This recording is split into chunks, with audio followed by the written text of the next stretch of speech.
Yesterday, we go view the breaking news of Donald Trump calling in federal law enforcement reinforcements for the nation's capital because of the horrific crime situation and homeless situation and vandal situation. It's just a horrible situation in D.C. Yesterday, we delivered that news. Today, we deliver the left's meltdown over it. A lying going on, a whole chunk of it. Gaslighting doesn't even begin to cover what they're doing to you. But this morning on Morning Joe, Scarborough actually had to read a little bit of truth from a liberal friend. The fact that Trump is actually doing the right thing. We'll deliver that stunning revelation to you in just a moment. Also, speaking of insane, panel discussion yesterday on CNN is everything you expected it to be. This time, Scott Jennings with an assist from our buddy Ben Ferguson. That's coming up in a moment. And Adam Schiff is in big trouble, like federal crime trouble. We'll give you all those details and more coming up right now. We're brought to you by Birch Gold. My name's Larry O'Connor, and you can call me Larry.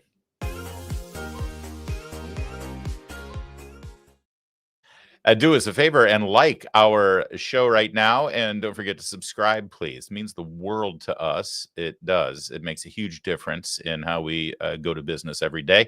So thank you for that. And if you'd like, please subscribe and leave a rating and a comment, a review on our audio podcast at Apple and Spotify. We really appreciate it. Thanks.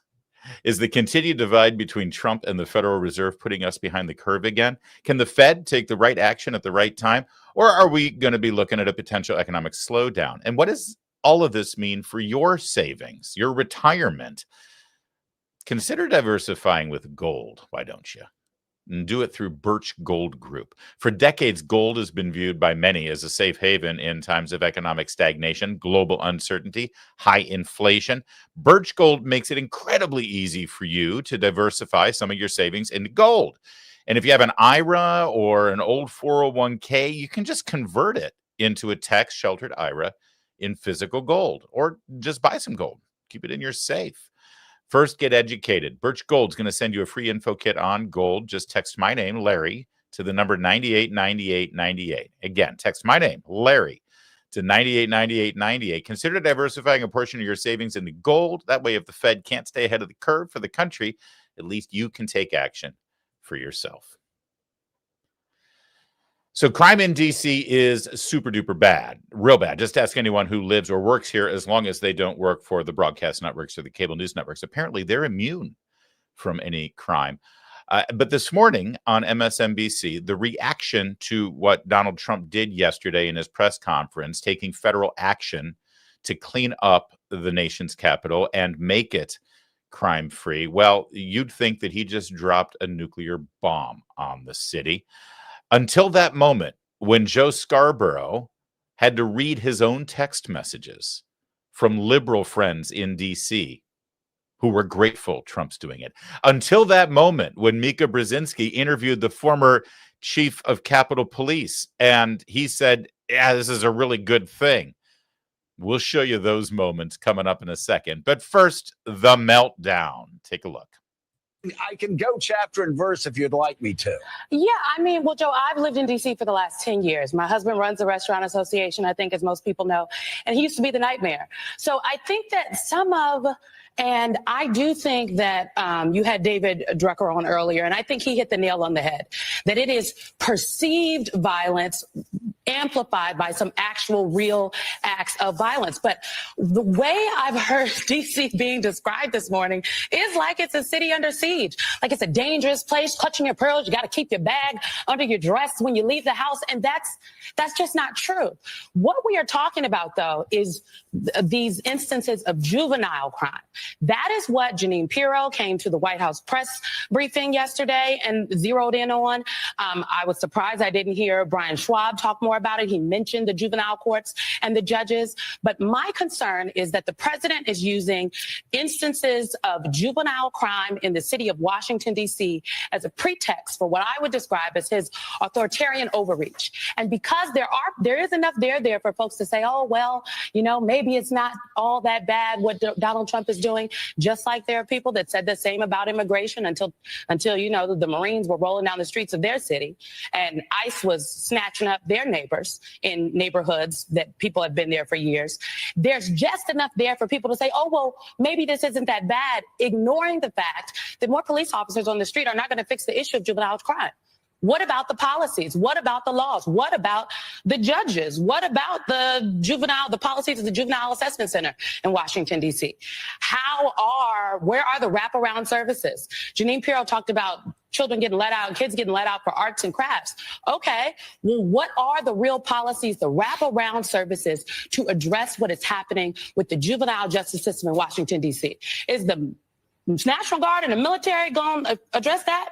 I don't think so. So until we start talking about that, we are really adding to the fear mongering, in my opinion, and amping up the rhetoric when we should be tamping it down, because Donald Trump has given us rhetoric and not the reality. You don't think more police make streets safer? No, Joe, I'm a Black woman in America. I do not always think that more police make streets safer. When you walk down the streets of Georgetown, you don't see a police officer on every corner, but you don't feel unsafe. So what is it about talking about places like Southeast D.C., right? Ward 8, if you will, that people say, well, we need more officers to make us safe. I think we have to rethink what safety means in America. Well, there have been Black city council members.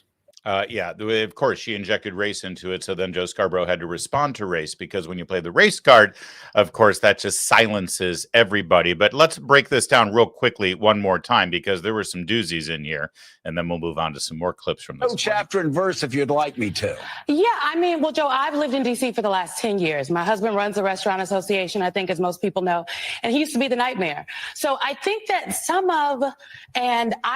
Did she just call her husband a nightmare? That's not nice. I mean, he might be a problem. Maybe he doesn't clean up after himself or lift the lid, but a nightmare. Nightmare. I'm sorry. He was the night mayor. Didn't even know that was a thing, by the way. He runs the restaurant association. Well, then if she's being honest, she will tell you that restaurants have closed at lightning pace over the last 5 to 6 years. Ever since the Black Lives Matter riots in downtown D.C. shut down places for good. Restaurants were boarded up for years, actually, until just recently. She's not telling you that, but that's the fact. She's lived in D.C. for 10 years. Good for you, ma'am. I'd love to know what neighborhood you live in. She mentioned Georgetown a little bit later. I bet that's where she lives. And you're right. Because of Georgetown University and because of increased police presence, no, there's not a cop on every corner. There's not a cop on every corner in any neighborhood in Washington, D.C., but if there were, it would be safer. Sure, Georgetown's a little bit safer, but not the way it used to be. Not when I lived here or moved here 14 years ago. I've been here longer than her. Trust me. The city's gone to hell, especially in the last 5 years. And she knows it. She's lying. I think that you had David Drucker on earlier, and I think he hit the nail on the head, that it is perceived violence amplified by some actual real acts of violence. But sure, there's some actual real acts of violence, but really the problem is the perceived violence. Yeah, thank you. I'm sorry. The fact of the matter is, if you're in a city and you don't feel safe because you perceive that this is a place that is open and welcome to violent crime, then that's all that matters. I don't give a crap what your statistics show. If you feel afraid in a city, then the city is unlivable. It's unvisitable. It's unworkable. Oh, this is just a perception. Yeah, what brought on that perception, ma'am?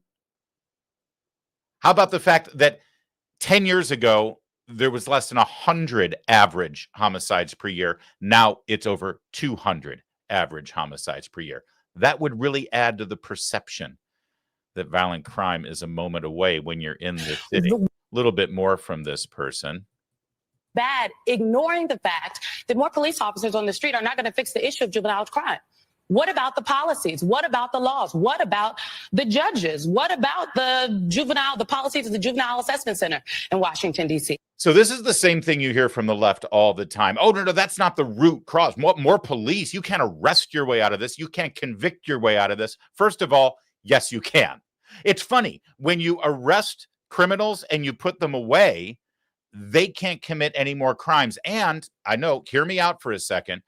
people who are on the brink of committing a crime, considering committing a crime, maybe following a path of crime for their life, when they see their friends and cohorts and fellow criminals getting arrested and put away, they think a second time, maybe I shouldn't do that.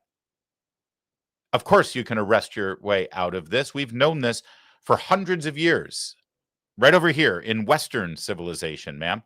We know that for a fact, but this is exactly the kind of left-wing claptrap we hear about every problem in this country. Oh, the border issue. We can never really have a secure border. We have to go down to Guatemala and get to the root cause of the problem, the root cause of illegal immigration. I don't give a crap what the root cause is, but if you shut down the border, the problem is, in fact, solved. But what about the root cause? Don't care. The roots are over there, not here. But this is the typical thing. Let's talk about the juvenile people, and we want to do this and we want to do that. No, here's the message to juveniles. Here's how we're going to fix juvenile crime. If you're a juvenile and you commit a crime, you're going away. Right now, the law, what about the laws? What about the judges? Yeah, part of what was discussed yesterday was the laws and the judges. The judges, sadly, have to adhere to district law in Washington, D.C., and the district council has made it so that if you're a juvenile and you're convicted of a major violent crime, you cannot be incarcerated past the age of 21. So what do you think's going to happen? And by the way, the more juveniles who are arrested for shoplifting, vandalism, petty theft, things like that, the cops arrest them, they bring them in, and then the DA lets them walk with cashless bail. Guess what? The cops stop arresting them. Oh, and by the way, when the cops stop arresting them, then people stop calling the cops when the crime happens. And when the people stop calling the cops when the crime happens, suddenly your crime statistics get better because no one's even reporting the crimes. But that doesn't mean that life's getting better. And what happens is the people who can afford it move to a neighborhood where they have security and fences, or they move out of DC, which is what's happened. It's what's happened to a lot of people. All of that, lies upon lies upon lies. And she mentioned Jeanine Pirro in the arts and crafts, and she's not kidding. This was the new U.S. attorney in D.C. yesterday talking about what happens to a juvenile if they're arrested for, car theft, carjacking, mayhem, assault, armed robbery. If you're 16 years old and you're arrested and convicted for armed robbery, what happens to you in D.C.? These kids understand that the jurisdiction is through the state attorney general, Brian Schwab. I did a poster of the young man from Doge who was beaten bloody with a severe concussion, a broken nose. And then I did a poster of what happens to those kids because I can't arrest them. I can't prosecute them. They go to family court and they get to do yoga and arts and crafts. Enough. It changes today. Thank you, Mr. President. Later on, she was taking questions from reporters, and one of the reporters said, well, isn't crime down in D.C.? Crime is down in D.C., isn't it? Crime is down. By the way, everybody who says they're quoting this 30% rule, they're saying, violent crime's down, not 30%. They're saying violent crime is down to its lowest rate in 30 years. Just so you know, the source of that data point is a letter issued by the Justice Department under Joe Biden the first week of January before Trump was sworn in. And just so you know, the language in that report says reported crime. Reported crime. Number one, there's a police commander at the Metro Police Department in D.C. who has been suspended because they were caught fudging the crime statistics numbers and making it look better than it really is. And number two, FBI crime database is completely effed up. People in major cities aren't properly reporting actual crimes to the FBI crime database. It's all BS. It's all lies. So here's Judge Jeanine.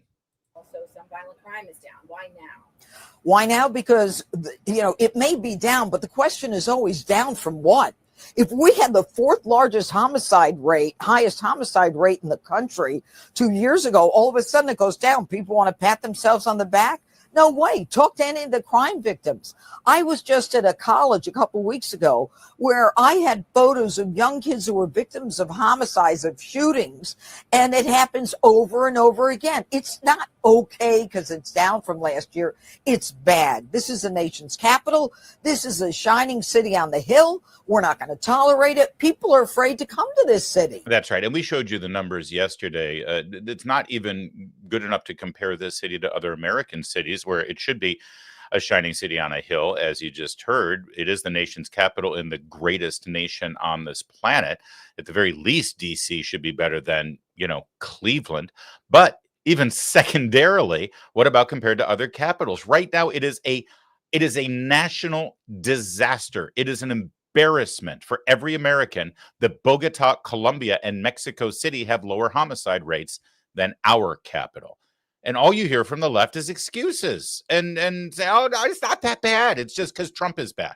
See, here's the thing. If Biden had announced this, they would be celebrating this. Finally, we have a president who cares about the people in Washington, D.C. Finally, we have a president who's stopping crime at our nation's capital. It's a predominantly black city, and it took Joe Biden and his empathy to solve the problem of black crime in Washington, D.C., because the victims are all black people. Trump doesn't get that. No. What they would say about Biden, by the way, they say, finally, Biden is solving the crime problem in D.C. that Trump started. We wouldn't even have this crime in D.C. if it weren't for Trump. It took Biden to fix it. But because Trump is doing it, they've got to hate it. It's just the law. It's the rule. By the way, did I mention Joe Biden? Driving home, my staff who lives here in the Hill reminded me, don't stop at a stoplight until I'm out of town. If I see a red light late at night, since there's very little traffic, slow up at the other block so I never come to a full stop except in the middle of the block because of carjackings. Stopping at a light, people standing in a corner, walking up with a gun. That was 1992. It's now about 100 times worse. What he just described, how you drive up toward an intersection, if you see that it's a red light, instead of coming to a full stop, you just do a slow roll so you're never at a full stop. That's what I do every single time I'm in Washington, D.C. right now. I just did it yesterday, driving in the nation's capital. That's Joe Biden. All right, back to Morning Joe this morning. Mika interviewing the former chief of the Capitol Police. What's your sense of how this will work? Well, I will tell you that after listening to the press conference yesterday, I feel much better this morning. Just in the last 24 hours, Chief Pam Smith of the Metropolitan Police Department has spoken with Terry Cole, the interim commissioner for the Metropolitan Police Department, at least for the next 30 days. They have spoken. They have Mr. Cole has told Chief Smith that we would like MPD to lead this effort. He wants this to be a collaboration, and frankly, that's the only way I see this as being successful.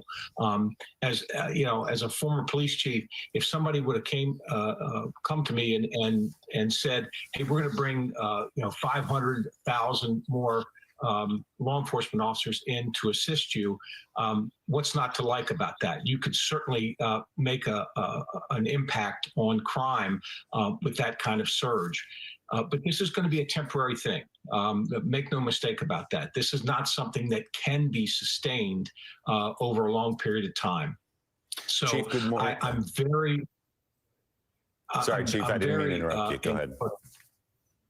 Yeah, I'm very encouraged that that Chief Smith and Mr. Cole have talked about this being a collaboration, and that MPD is going to basically lead the decisions on how these resources are deployed. Excuse me, Chief, but I am a black woman living in America, so I don't ever think that more police make things better. Where's Simone Sanders when you need her, right? It's such a ridiculous racist statement, what she said to Joe Scarborough, and no human being would ever say that when you're told that, hey, good news, Cleveland, good news, Detroit, good news, Baltimore, New York, Los Angeles, any other Democrat-run, crime-ridden city. We're going to bring in more law enforcement. You're not even going to have to pay for it. The federal government will pay for it, but you're going to get more cops. What city leader doesn't welcome that? Unless you're Simone Sanders. No, I'm a black woman living in America, so police don't make things better. Guess what? The people who live in the predominantly black neighborhoods of Washington, D.C. would love to see more police. And of course, the Metropolitan Police Department is going to take the lead on all of this. It's their jurisdiction. The federal law enforcement are there for reinforcement. And that's exactly what Trump said yesterday. Mika was not expecting that answer from the former Capitol Police chief. And Joe Scarborough certainly wasn't expecting to get this text message from a liberal friend of his in D.C. I want to read you a text from someone who I won't say their name, but they're we'll just say that they're very liberal. And he says, this may sound controversial, but I'm not totally opposed to Trump's National Guard move in D.C. I know he's doing it for politics, but crime remains rampant. I've had too many friends carjacked, shot at. None of us will walk more than 3 blocks after 8 p.m. 13-year-olds are committing many of these crimes. Quite a change from a decade ago when things were much calmer. Well, that actually sounds like the D.C. that I lived in when I lived a block behind the Supreme Court. And, you know, every 3 days, one of my neighbors was getting held up at gunpoint. I mean, there has been a crime problem in D.C. At the same time, obviously, a lot of concerns. Will this look like June of 2020? Will this look like June of 2020? Just so you know, I'm not sure what he's referring to. Will everybody be wearing fake face masks, pretending like it has anything to do with COVID-19? Oh, no. June of 2020 is when Black Lives Matter rolled through Washington, D.C. and destroyed the downtown corridor, broke the windows of most of the restaurants and businesses that shut down and never came back, and wreaked violent havoc everywhere.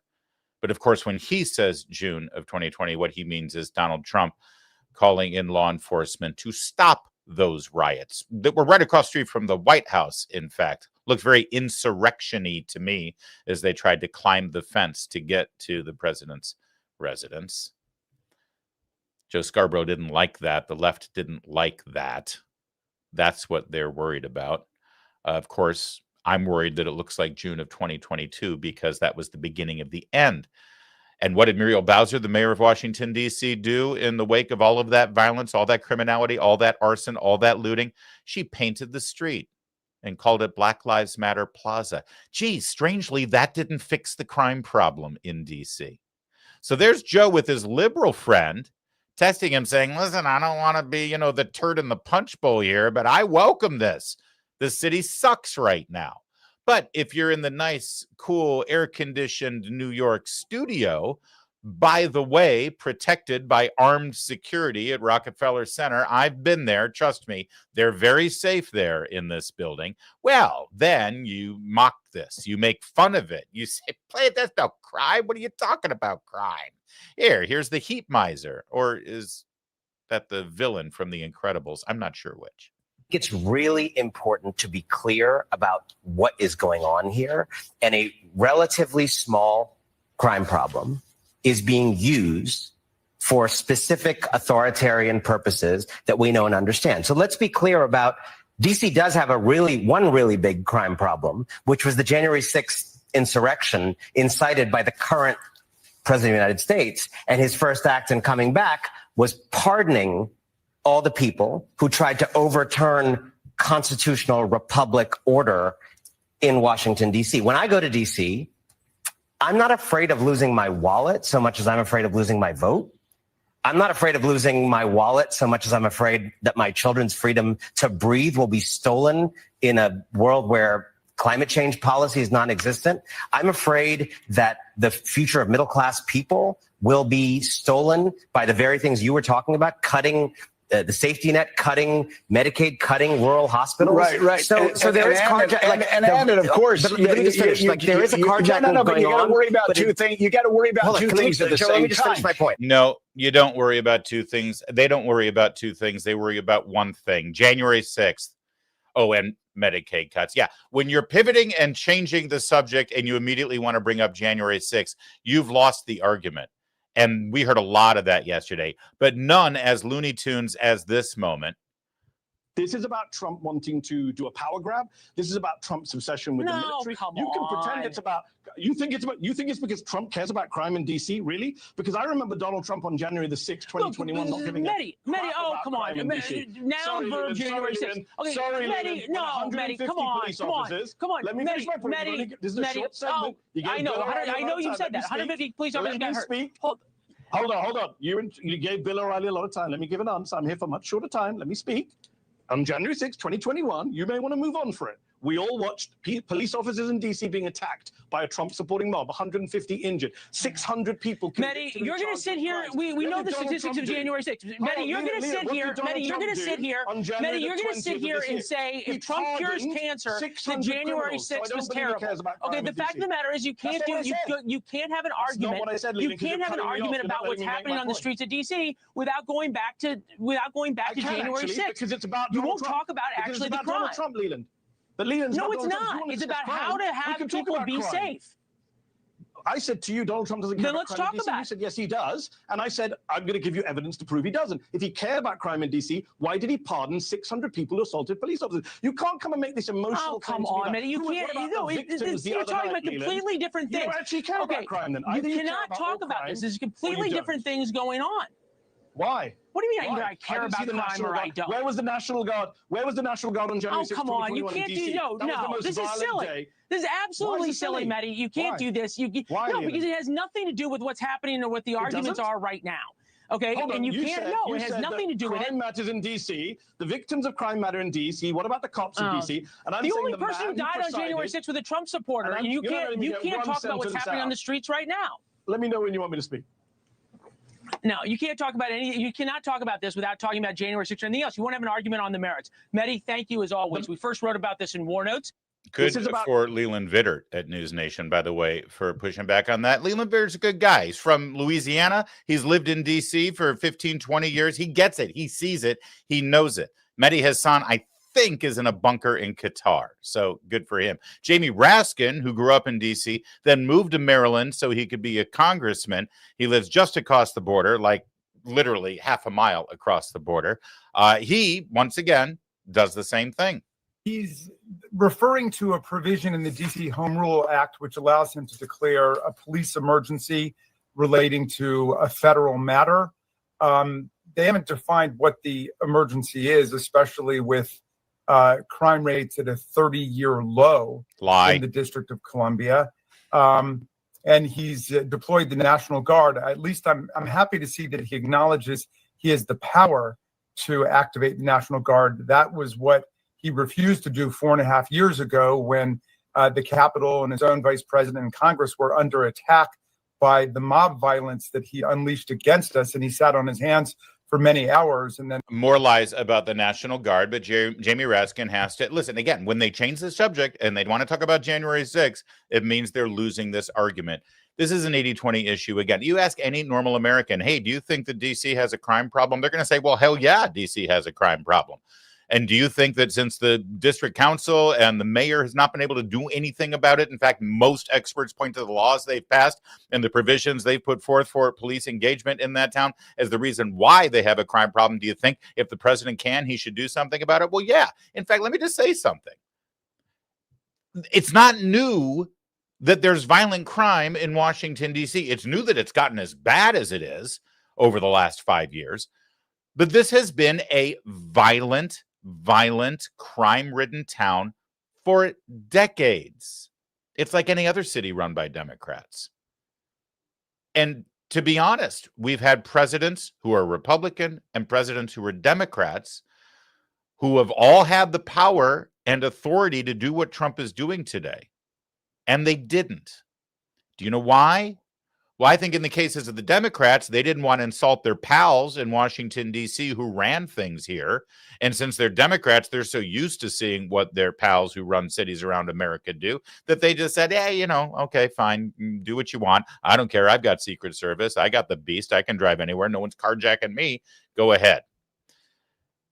And for Republicans, I honestly think their reaction was, well, what are you going to do? It's a big city. It's run by Democrats. I'm not going to get my hands dirty with that. Why should I do that? I got bigger fish to fry. I got other stuff to deal with. They didn't care, honestly. I mean, if Trump is guilty of anything here, it's not authoritarianism. It's for caring, because he grew up in Queens. He lived in New York his entire life. He saw the horrible years of the 60s and the 70s and Ed Koch and David Dinkins. And he also saw Mayor Rudy Giuliani take over and hand it off to Mike Bloomberg. And between those two mayorships, you actually had 15 to 20 years of relative order, law and order in New York. So Trump has witnessed how to fix the problem. He cares. He's a city guy. He knows what a beautiful city looks like and what a dysfunctional, crime-ridden city looks like. And if he's got the power to fix it, he's going to use it. And the only argument against them is you hate Trump, or you actually have a utopian, unrealistic, completely failed perspective on how to solve the crime problem, which brings us the Attorney General of the District of Columbia. During the discussion, residents did not hold back, voicing their frustrations. I blame the system. Many questioning why kids aren't being held accountable. We as a city and a community need to be much more focused on prevention and surrounding young people and their families with resources if we want to be safer in the long run. We cannot prosecute and arrest our way out of it. There you go. Can't prosecute and arrest our way out of it? Yeah, you can.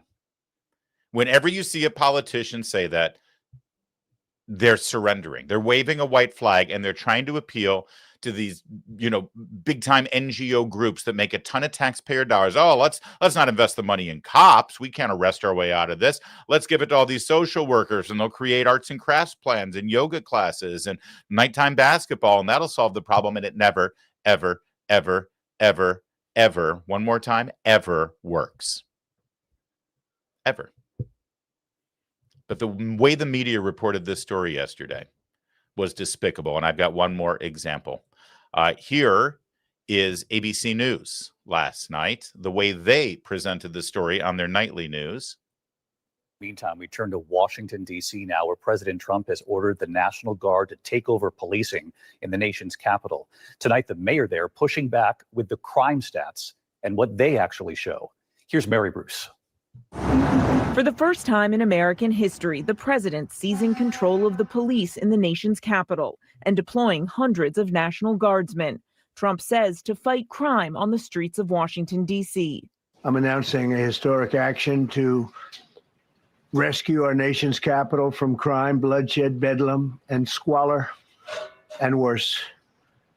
This is Liberation Day in D.C., and we're going to take our capital back. President Trump declaring a public safety emergency in D.C., painting an apocalyptic picture, adamant crime is spiraling out of control. But his depiction stands in stark contrast to the official figures, which stark contrast. And you heard all of the language used there, right? Seizes control, stark contrast, painting an apocalyptic picture. By the way, if anyone's saying that Trump is seizing control of the police department in Washington, D.C., two things you need to know. First of all, it is completely 100% legal for him to do what he's doing. It's part of the home rule provisions passed in Washington, D.C. that give them some modicum of home rule in the early 70s. There is a clause in there that allows the executive branch to, in fact, commandeer the police department when appropriate, but it's for 48 hours. Did you know that? Did you hear that reported anywhere? It's 48 hours to redirect, refocus, and to help implement the cooperation with federal law enforcement agencies. He's taken control of the D.C. police for 2 days. 2 days. But here's the funny thing about ABC News, as you just heard how they, the sneering and the not so subtle innuendo that Trump's just making it up, that there's not really a crime problem. There's not, he painted an apocalyptic picture. It's not really a problem. Well, funny thing, earlier in the day on that same network, ABC News, this is how their anchor talked about what it was like to actually be in Washington, D.C. every single, not when you're David Muir and you've got security and armed guards protecting you when you're reporting from D.C. No. When you're this poor woman having to go to this D.C., By the way, in a not a bad neighborhood, Northwest DC. I think ABC Bureau is at 20th and M, I want to say. Not a bad neighborhood. There's some good restaurants over there. And listen to the story she tells. We've been talking so much about the numbers, and yeah, usually that's how you play devil's advocate, is you talk about, oh, well, stats say crime is down. However, I can tell you firsthand here in downtown DC, where we work, right here around our bureau, just in the past 6 months, there were 2 people shot. 1 person died, literally 2 blocks down here from the bureau. It was within the last 2 years that I actually was jumped walking just 2 blocks down from here. And then just this morning, one of my coworkers said her car was stolen a block away from the bureau. So we can talk about the numbers going down, but crime is happening every single day because we're all experiencing it firsthand while working and living down here. There you go. That poor woman did not get the memo from Washington, D.C.'s ABC News Bureau, or certainly from the bosses in New York. So she told the truth. My guess is she's now cleaning out her desk. We'll check out her resume on LinkedIn because she doesn't belong at ABC News. She's too truthful. If you didn't guess, I don't like the mainstream legacy media, and I even wrote a book about it, by the way. It's called Shameless Liars, How Trump Defeated the Legacy Media and Made Them Irrelevant. Part of the solution to make them irrelevant, by the way, is to support programs like this so you can get news and commentary and analysis delivered right to you. So 2 quick asks: like and subscribe to this show and buy my book. It's available hardcover, paperback, and audiobook at Amazon. It's called Shameless Liars. Thank you. We've grown accustomed to presenting to you Looney Tunes roundtable discussions over at CNN, mostly featuring Scott Jennings smacking them down. But last night's kind of took the cake. There was a crazy woman on the panel, and thankfully, Jennings had some help. Our friend Ben Ferguson was there playing sous chef. Take a look. Donald Trump makes himself Batman, and the nation's capital is Gotham City. Trump. Yes, Are you Batman? I am Batman. Donald Trump makes himself Batman, and the nation. I'm sorry, how did that get past the teleprompters? I mean, I do like the supercut there. But who at CNN said, oh, that's a great idea, Abby. Yeah, go with the Batman thing. Absolutely. It amazes me still that they continue to underestimate Donald Trump and they continue to attempt to diminish him. Okay, so that's how the panel was opened with Abby. Then we move on to the crew. A few months ago, I was in Union Station and saw a body hit the floor at the bottom of the escalator in Union Station because there was a murder right in front of me. Up on the 2nd floor, I was going to get a tie, and I heard the shots and saw the body hit the floor. So I've been listening all day long to people trying to make some argument that Washington, D.C. is a safe place. It's not a safe place. And we can argue about statistics and numbers. There's a police commander right now on suspension because there's some allegation that the statistics have been altered. But we can argue about that all day long. Nobody in their right mind who lives there or visits there on a regular basis would tell you that Washington, D.C. is safe, and everybody who goes there knows it, and everybody who goes there knows it. I don't know that anybody's saying that Washington, D.C. is a... Oh my God, I am shocked. Abby just interrupted Scott Jennings while he was making a point. That never, ever happens every time. Yeah, have you noticed a trend here? That the only people living in Washington, D.C. or working in Washington, D.C. that happen to encounter a violent act of some sorts are conservatives or Republicans. What are the odds? Shocking, isn't it? I mean, except for that one ABC News anchor who accidentally told the truth and now probably is cleaning out her desk. Can I just cut through the gaslighting here for a second? 2 years ago, 2023, the district council. Now, if you don't know me, my name's Larry. I do a morning radio show in Washington, D.C., 4 hours every day. I work in this. I don't live in D.C. anymore, but I work here. And it's been over a dozen years since I've been here. I cover crime and the problems in Washington and the dysfunctional district council and the mayor and their interactions with the federal government. I do it literally every single day of my life. 2 years ago, August of 2023, maybe it was July. The district council rewrote their criminal code. They referred to it as a crime bill. It wasn't really, but they rewrote their criminal code, changing punishments, changing the way you handle certain offenses and everything. It actually made the laws even more lenient than they already are. It would have exploded the crime problem. It decriminalized a ton of things. Funny thing, if you've got a crime problem and people continue to break the law, if you change the law and make that thing no longer a crime, suddenly your crime problem is fixed, right? Let's say it's against the law to murder somebody. And people are getting murdered every day. It's terrible. My God, every day we got a murder. This is terrible. We got a major crime problem. Oh, I've got the solution. Let's make it legal to kill people now. I mean, people are still getting killed, but now at least you don't have a crime problem because it's not against the law. I'll give you another example. If they suddenly made adultery a crime in Washington, D.C., trust me, we'd have the highest crime rate on the planet, this side of Sodom and Gomorrah, all right? Just rampant crime. But since adultery isn't against the law, everything in D.C. is fine. It doesn't mean people aren't around with each other. It just means it's not a crime. You get my point? So in 23, they rewrote the criminal code book. They called it a crime bill. And they reoriented jurisdictions and crimes and punishments and all that stuff. But see, there's a quirk in the home rule law here in Washington, D.C., where anytime they do something like that, Congress has the right to veto it or approve it.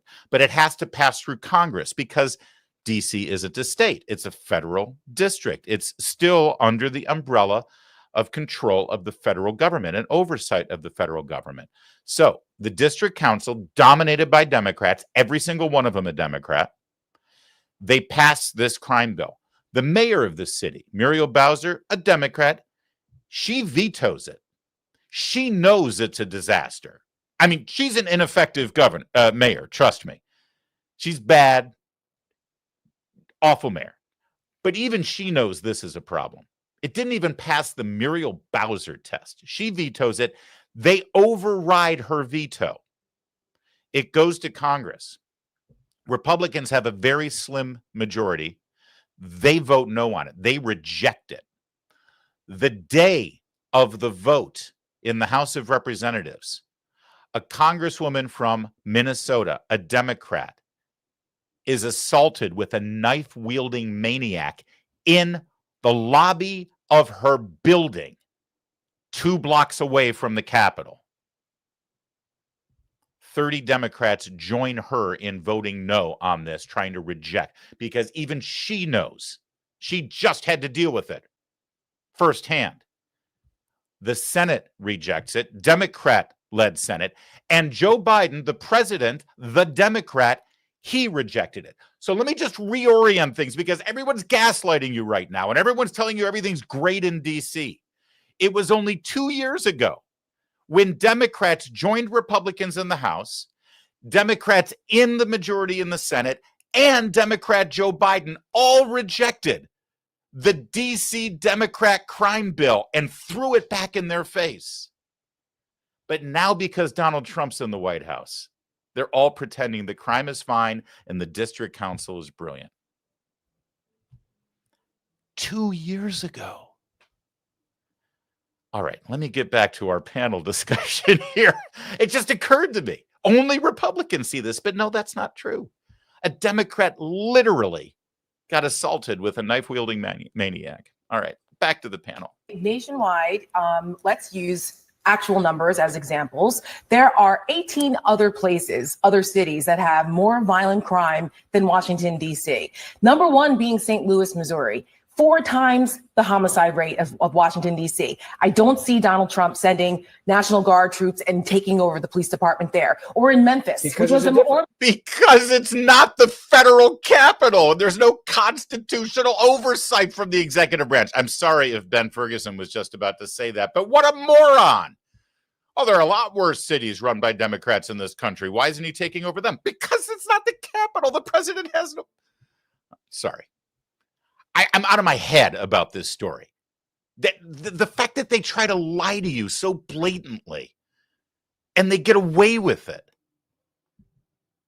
Memphis, Tennessee, another My red hometown. state. Right. Okay. Then Memphis was one of the murder shot at capitals of there. the world. Yeah. And how come you're Pretty not calling familiar for with it. Donald Trump to send National Guard troops Because in I there? also understand the laws, and I understand that it's different in Washington, D.C., Oh, as it was what about New explained York? by Wait, Joey. wait. He said he wants to wait. He said he wants to also move this little experiment here of taking over cities and police departments to New York, Chicago, It's amazing Baltimore. how much you guys get mad about fighting crime. No, It don't really change the is. subject. That's what- Nobody's No, getting it mad about is. Like, fighting. you Wait, guys are time out. Let angry me that finish. Donald Trump's Nobody's fighting getting mad about criminals. fighting crime. I come from a Sure law you are. enforcement family. My grandfather So was do a I. captain of the police department for 40 years in my Dad's hometown. still in the My sheriff's husband was a department. federal officer. Thank you for unlike his you service, guys, just like actually my dad. support federal law enforcement Doesn't officers. sound like it. And doesn't sound like it? You're I'm sorry. You're mad You at Donald you're Trump okay for with Donald Trump. enabling. You're okay with Donald Trump pardoning hold on one 1,600 second. January Hold 6th on, hold on, officers that hold almost on one killed second. police I'm gonna let officers. I'm gonna let I'm not. hold on. I So wanna don't let conflate the Joey issues. make a legal Don't ever point. question my support I for want to law let Joey enforcement. make a legal.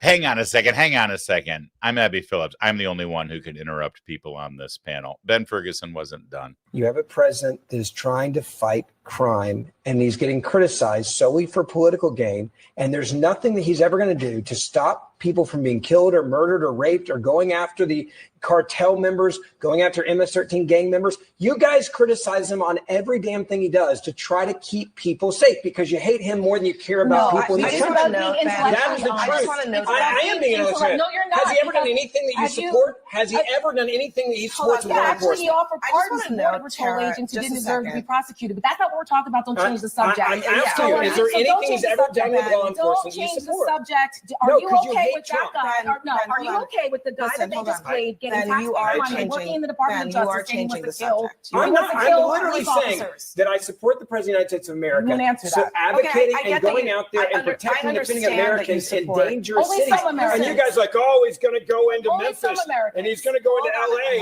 hold on a then all of a second, sudden people may my stop friends. dying. You know, cops should be Hold apolitical. on one second. People Yeah, forget that. I agree, We have but to be why is it apolitical. so political now? Defending the Because Donald Constitution Trump is the does most something. important. I love that they all oppose Trump, even though, again, I just painted the picture that when Biden was in the White House, they all admitted that there was a major crime problem in D.C., and that was less than 2 years ago.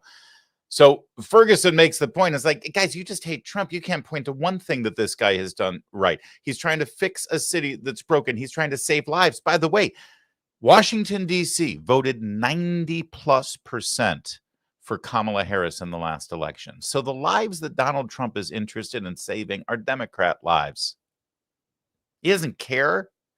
A life is a life. You guys just hate him, you oppose him, and you've opposed everything. And suddenly they accuse Ben Ferguson of changing the subject. No. That is the subject. Your blind hatred of Donald Trump. That black woman with the blonde hair, which is a choice, Tara Setmeyer, you thought she was nuts there on the crime issue? Oh, she hadn't even begun to be nuts last night. Though we're not talking about the Europeans or the Asians that have visa overstays. All the examples you guys have used have been about people who are Hispanic and speak Spanish.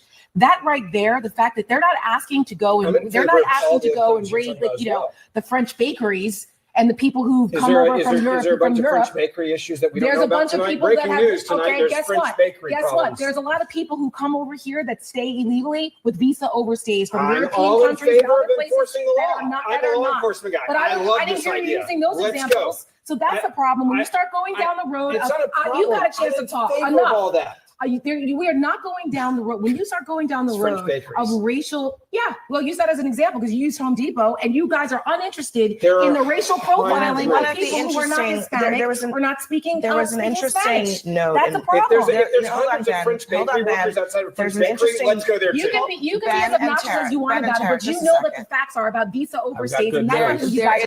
I told you she was nuts. By the way, I hate to speak out of school, but I know somebody who used to run a French bakery, and most of the people who worked there are the same people you see in the parking lot at Home Depot. Anyway, she turned her sights on Scott Jennings because there just wasn't enough crazy to go around.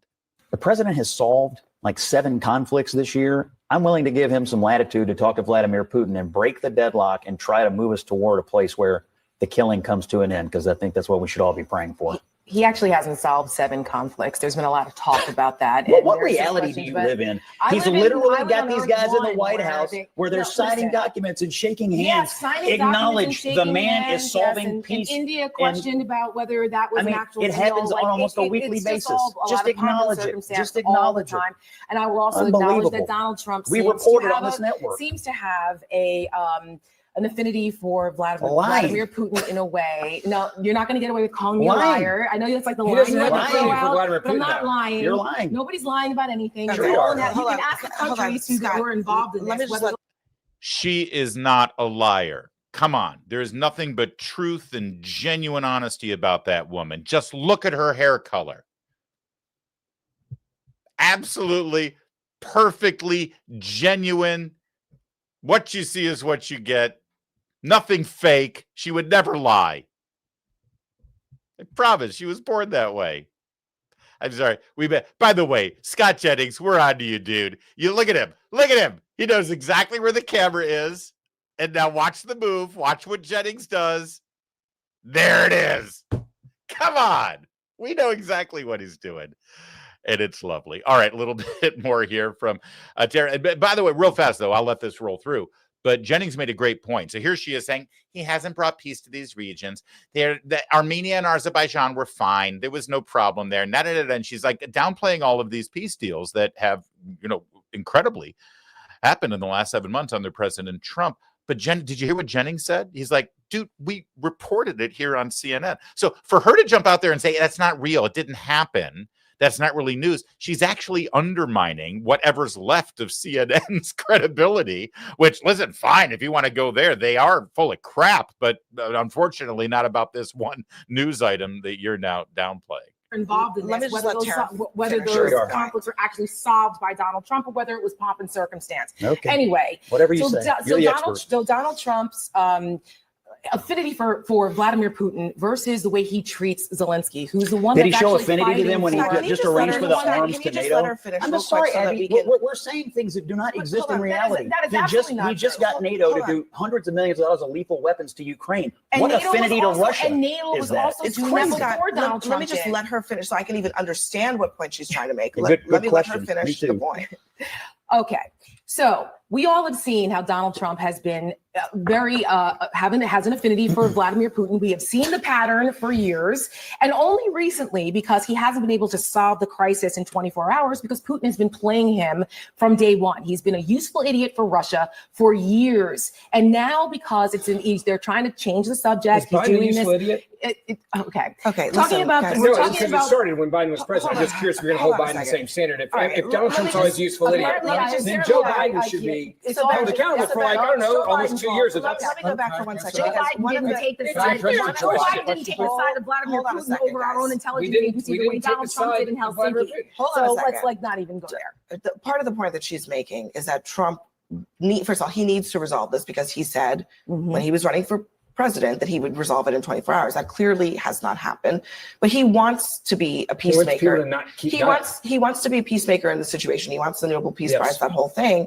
And this has been elusive largely because Vladimir Putin is not that interested in the deal. He's not. So, I mean, is Trump going into this a little bit naive, thinking that Putin is actually ready to deal when what Putin really wants is complete victory? This is the part that is, I think, is really just sad. Is that there's people that are sitting at this table that clearly want this to be a failure.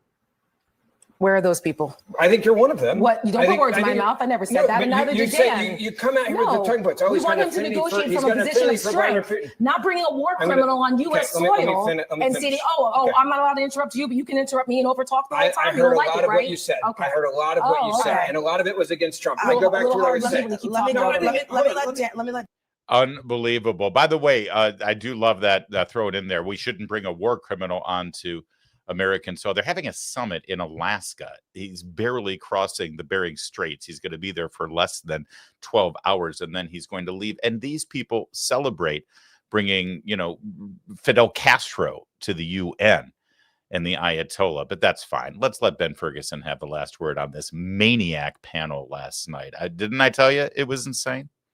And what you have with Vladimir Putin is Donald Trump understands you need to see where he is to see if you can even get a deal. then let's you would have- bring let's in, have the country hold at on, the let table. Me finish. Then you would bring in Zelensky. There's no indication that Vladimir Putin wants to sit in the room at the very beginning. And by the way, this is what Donald Trump is good at. I know you want to fail, and that means more people die in this war. I want because you're gonna our say Donald country Trump to fail. succeed. And to I succeed, want you have Donald Trump Ukraine to at the succeed table. here. It's their own Because I sovereign want nation. the people They to have the right stop not to dying. be there. You want Trump to fail, and you don't care who dies. Scott, are you comfortable with, as the point Dan brought up, are you comfortable with Trump going to meet with Putin without Ukraine present?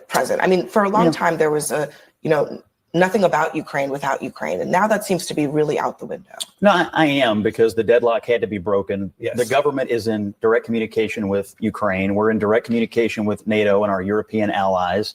And so conversations have to begin at some point. So yes, am I comfortable with this conversation taking place? I am. Am I willing to give the president, with a proven track record of striking peace deals, some latitude? Absolutely. Did he inherit this mess from the previous administration that called it a, quote, minor incursion? He absolutely did. Do you think Ukraine has the right to determine its future? Of course. You think And we'll that's have why, that at the and table? that's why the You president think a is in war direct, criminal should be on US and that's soil why because he's of that? in And by the direct way- communication with Ukraine and our NATO So- and so what European you allies. would- On US soil, it's okay. Because we have to go. All right. Good conversation on Looney Tunes panel discussion, but that's fine. On that last point, because they Ukraine should be at the table. Ukraine should be at the table. Listen, if Ukraine had an opportunity to be at the table on their own, why do they need America to engineer it, right? Ukraine can't get Russia to the table on their own, number one, which tells you something. And number two, does Ukraine have the right to control their own destiny? Absolutely, they do. The problem is Ukraine is demanding, and the rest of Europe is demanding, that we pay to defend Ukraine in determining their own destiny. Now, I'm not on the side of Putin. I'm not on the side of Russia. They're the aggressor here. But all the liberal hand-wringing here about how, well, this is outrageous that Ukraine isn't sitting at the table. If that's the only way we can have these conversations, and by the way, Ukraine was begging America to get involved. Ukraine's been begging for the U.S. to be right in the middle of all of this. Well, this is what that looks like. I'm sorry. How well did Biden do bringing Putin and Ukraine to the table back when he was in charge of this, back when this happened on his watch? And I want to remind you of one other thing. As you hear a lot of coverage over this Alaska summit that's coming up this weekend, and you will hear a lot of coverage, what you're not going to hear and what you're not going to see is the fact that in June of 2021, 6 months into his presidency, Joe Biden had a summit with Vladimir Putin. Did you know that? Do you remember that? Is anyone talking about that? It took place in Geneva. They had a summit, and 6 months later, Russian tanks rolled across the border into Ukraine. So forgive me all of the analysis and criticism of Trump actually engineering this summit to have preliminary discussions to maybe end the war. Perhaps before we criticize him for that, we should probably focus on what the hell went wrong when Biden talked to the man before he started the war. All right, Kevin, I need to set up this next video. I didn't set it up properly, so stand by. Just give me a second. Boo. I'm sorry. I'm sorry. Boo. It didn't, you know what? I don't need your lip. People like the new camera?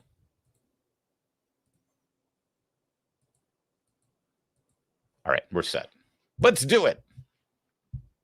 Adam Schiff, if I may say, is in deep Schiff. Well, actually, he's in deep big time. Take a look. Hannity reported it last night. Exclusive story from John Solomon's Just the News, co-written by Jerry Dunleavy. We'll get to the details of the story itself, but here's the overview. Key news and new developments as the Russia hoax continues to unravel. According to our friend John Solomon, and a new report tonight just out, and he will join us in just a moment, a Democrat whistleblower repeatedly was warning the FBI beginning in 2017 that the congenital liar, Adam Schiff, had authorized leaking classified information to smear President Trump, which, by the way, could be a violation of the Espionage Act. Here with more on this breaking report, the editor-in-chief, founder, chief investigative reporter, justthenews.com, John Solomon. This is a big story, and this is a Democratic whistleblower, and there might be other Democrats implicated as well, like Kinzinger. Yeah, well, one of the guys that's in here is Eric Swalwell. Now, that is secondhand information from the whistleblower, but the whistleblower actually attended a meeting with Adam Schiff when he was ranking member. Yeah, I stand corrected. It was they both hate Trump, so I kind of mix them up. Yeah, they all merge together these days. Listen, this whistleblower literally sat in a meeting, he tells the FBI, where Adam Schiff authorized the leaking of classified secrets to dirty up Donald Trump and to try to build towards either a select committee in Congress or a special prosecutor. This whistleblower was a career intelligence officer. He had worked for the House Intelligence Committee, Democrat staff for a dozen years when he came forward to the FBI. He gave 4 interviews. He gave very specific information to the FBI, and nothing happened. Why? Because the Justice Department simply decided to take a pass. How many times have we sat around in the last decade and heard, we're going to get to the bottom of that classified leak, and then a few months later, we couldn't get to the bottom of that classified leak. In the case of Adam Schiff, they got to the bottom of some classified leaks, but the Justice Department chose not to act. So tonight, past attorney generals, people like Merrick Garland and Jeff Sessions and Rod Rosenstein, who was acting on Russiagate, they've got some serious questions answered. Did they know about this Adam Schiff stuff? Why did they allow it to be passed on? And will anything happen in the current Justice Department? All right. Great story from John Solomon. Again, it's Just the News. Love John. Love justthenews.com. And his co-author on this story is Jerry Dunleavy. Great reporter. He's been at the Free Beacon, Daily Caller, does great reporting. Let's go through this together because understand something. This is not just a scandal for Adam Schiff and his apparent violation of the Espionage Act, but it's also a scandal of the FBI and the Justice Department for looking the other way and just letting this happen. Career intelligence officer who worked for Democrats on the House Intelligence Committee for more than a decade repeatedly warned the FBI beginning in 2017. Remember when 2017 was? That was the first year of the Trump presidency when the Russian collusion hoax was in full swing. The then Representative Adam Schiff had approved leaking classified information to smear then President Donald Trump over the now debunked Russiagate scandal. According to bombshell FBI memos, the director, Kash Patel, is turned over to Congress. A little background here. Look at how these people were described. Career intelligence officer who worked for Democrats. So just so you know how D.C. works, each congressman has their own staff. They have a budget and they hire people. They have president, depending on their seniority and their role in Washington, their budget can be bigger or smaller and they can hire more people. But each congressman's office, they have a budget for a staff and they hire comms people and legislative affairs people and various people. Then each committee has their own budget and you can work directly for a committee. You can work for the Judiciary Committee. Right. And by the way, each partisan makeup has their own staff and their own budget. So I work for the Republicans on the Judiciary Committee. I work for the Democrats on the Veterans Affairs Committee. Right. So they have their things. Now, in the House Select Committee on Intelligence, which is kind of a specialized committee, because they do a lot of specialized work, a lot of behind closed doors work, and they have to have specialized people that work in the military, work in the judicial branch or attorneys. They need to have attorneys that work for them, very good attorneys, and they have to have intelligence professionals to help the congressmen sort of digest and craft policy based on the intelligence issues. So this is a career intelligence officer. So that means somebody who either worked in the military branch of the intelligence community, or worked for the CIA, or worked for one of those other alphabet agencies as a spy, an analyst, what have you. Worked his whole career, and the Democrats hired this person to help them craft policy and make sense of what they were seeing every day on the House Intel Committee. Here's the backstory that you're not picking up on. Kash Patel, director of the FBI. You can say that these now have been turned over to Congress, these memos that have now been handed over by Kash Patel, the director of the FBI. In 2017, when this was happening, when this whistleblower witnessed this apparent crime, Kash Patel was one of the lead staff members for the Republicans on that exact same committee. Devin Nunes, then chairman of the House Special Select Committee on Intelligence, hired this lawyer, Kash Patel, to work for the Republicans on the Intel Committee. So Kash used to work for this Democrat whistleblower. They used to work together. They were colleagues. They worked on the same committee together. And now that Democrat career intelligence officer is blowing the whistle, and Kash Patel, his former colleague, is now the FBI director. The FBI 302 interview reports obtained by Just the News state the intelligence staffer, a Democrat by party affiliation, who described himself as a friend of both Schiff, now a California senator, and former Republican House Intelligence Chairman Devin Nunes, considered the classified leaking to be unethical, illegal, and treasonous, but was told not to worry about it because Schiff believed he would be spared prosecution under the Constitution's speech and debate clause. No publicly disclosed opinion from the Attorney General or the Solicitor General can be found making that determination as a matter of law, but officials told Just the News that DOJ officials showed little interest in pursuing Schiff when the allegations were brought to them years ago, citing the very same excuse the lawmakers had offered. In his most recent interview with the Bureau in 2023, the whistleblower, whose name is redacted, told agents from the FBI's St. Louis office that he personally attended a meeting at which Schiff authorized leaking classified information. A leak is a leak. Leaking classified intelligence is a crime. And no, it is not protected by the Constitution's speech and debate clause. The speech and debate clause protects members of Congress for their public utterances on the floor, giving speeches, in debate on the floor, or during questions and debates in committee, but not for leaking. Oh, hell no, not for leaking. Now, it's interesting. We heard this story and we thought to ourselves, well, wait a second. There have been people in this town calling out Adam Schiff for years about this kind of behavior. In fact, here's one of his colleagues, a former member of the House of Representatives back at the time. Well, again, think about it this way, Bill.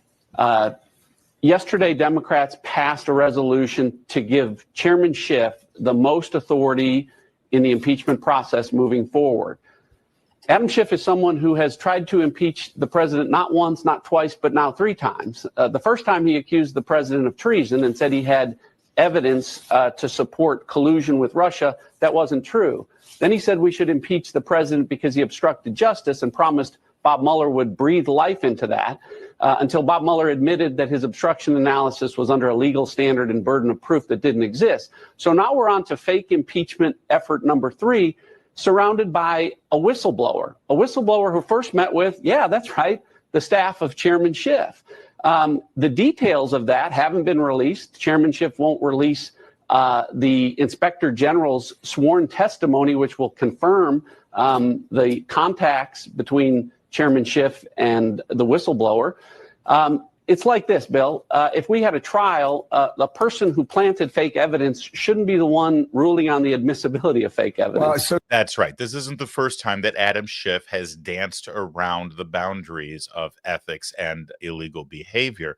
By the way, that congressman colleague of Adam Schiff there, that's John Ratcliffe, former congressman. He's now the director of the CIA. So just so you can check your scorecard here, former attorney for the House Intelligence Committee, Kash Patel, who was there during all of the allegedly illegal leaks by Adam Schiff, he's now the director of the FBI. And former Congressman John Ratcliffe, who's been seeing Adam Schiff's behavior for years, he's now the director of the CIA. Oh, yeah, Adam Schiff is definitely definitely. Back in the day, Steve Scalise was calling Adam Schiff out on this crap. But I'm very concerned about what the chairman has done, and that is, and I'll yield in a moment. But he selectively put in a report the names of members of the press, of members of Congress who he has had political disagreements with.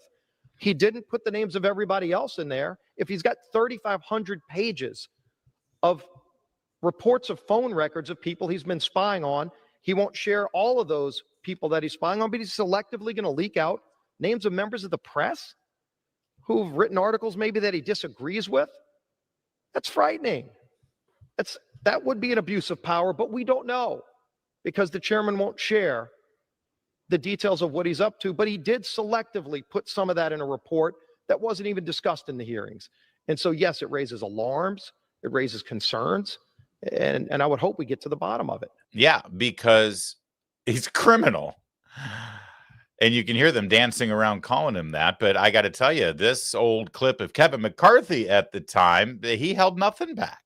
What did Adam Schiff do as the chairman of the Intel Committee? What Adam Schiff did, use his power as a chairman and lie to the American public. Even the Inspector General said it. When Devin Nunes put out a memo, he said it was false. When we had a laptop, he used it before an election to be politics and say that it was false and said it was the Russians. When he knew different, when he knew the intel, if you talk to John Radcliffe, DNI, he came out ahead of time and says there's no intel to prove that, and he used his position as chairman, knowing he has information the rest of America does not, and lied to the American public. When a whistleblower came forward, he said he did not know the individual, even though his staff had met with him and set it up. So no, he does not have a right to sit on that. But I will not be like Democrats and play politics with these, where they removed Republicans from committees and all committees. So yes, he can serve on a committee, but he will not serve on intel because it goes to the national security of America. And I will always put them first.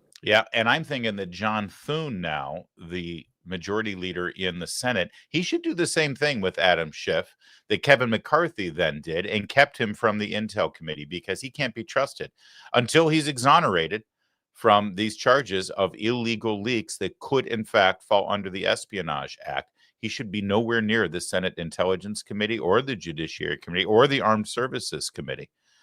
He should be nowhere near the Senate. Let's remind everybody who Adam Schiff is here. In which the Russians offered help, which we know they did. The campaign accepted help, which we know they did. The Russians then delivered help, which we know they did. There is circumstantial evidence of collusion. The case is more than that, and I can't go into the particulars, but there is more than circumstantial evidence now. So you've said on more than one occasion that you've seen ample evidence of the Trump campaign's Russia collusion. Last March, you said you had more than circumstantial evidence of treasonous collusion with Russia. I've certainly said that there's ample evidence of collusion. Can you agree that there has been no evidence of collusion, coordination, or conspiracy that has been presented thus far between the Trump campaign and Russia? No, I don't agree with that at all. I think there's plenty of evidence of collusion or conspiracy. But we do know this. The Russians offered help. The campaign accepted help. The Russians gave help, and the president made full use of that help. And that is pretty damning. Reviewing the evidence that I have. Yeah, Adam Schiff is a liar. Not even a good one. Let's review here. Adam Schiff lied when he applied for a mortgage for his home in Potomac, Maryland, saying that it was his primary residence, while at the same time getting a mortgage in Burbank, California, saying that his townhouse there was his primary residence. He's got nothing but public utterances saying that California is his primary residence, and he's now under criminal investigation for mortgage fraud.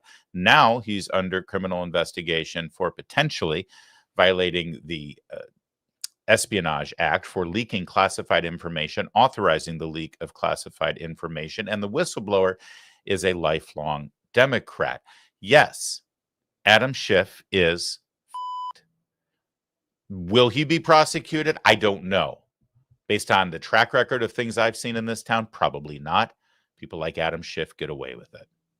But Adam Schiff is in deep Schiff. And one thing I know, regardless of whether he's perp walked and he ends up in an orange jumpsuit in Gitmo, or whether he continues to win re-election after re-election in the golden state of California, one thing is true no matter what.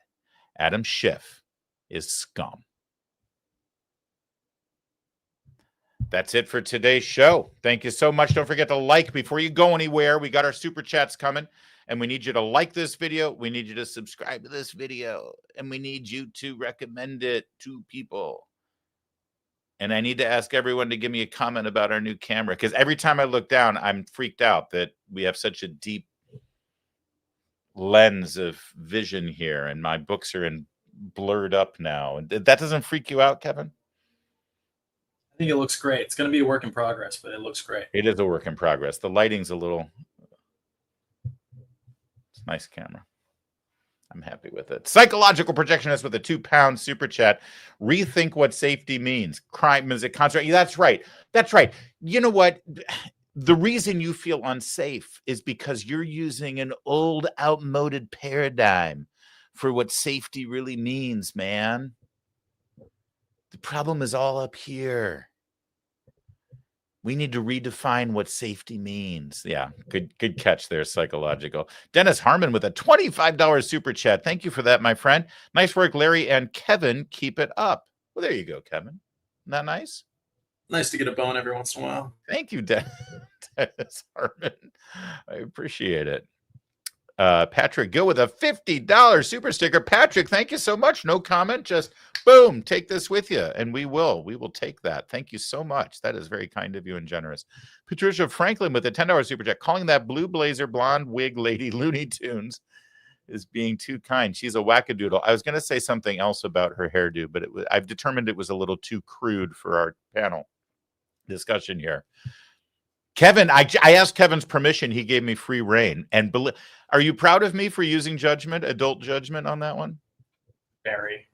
I think we need to have we'll do we need to have a one show a week where it's like completely unplugged, uncensored, and I really say what's on my mind. I feel like we do that 5 times a week.